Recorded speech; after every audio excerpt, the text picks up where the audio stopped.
ये सिलसिला आगे बढ़ा, कहाँ तक पहुँचा सुनिएगा कि हाफिज कुरान अबू हुरैरा गुज़र सलमा तलहा थे।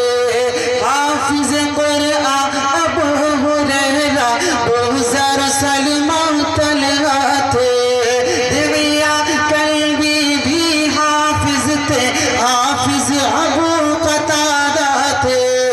हाफिज कुरान अबू हुरैरा गुज़र सलमा तलहा थे। दिव्या कल्बी भी हाफिज थे, हाफिज अबू कतादा थे।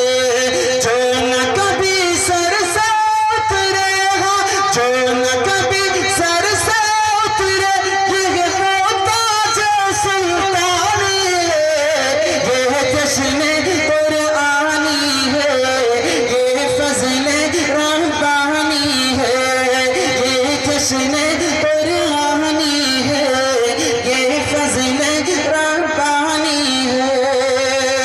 और ये दीवाने मैदान महशर में क्या इनका रुतबा होगा, तवज्जो रखिएगा कि हाफिज कुरान ताज को पहने घूमेंगे जब महशर में, अश अश करते रहेंगे फरिश्ते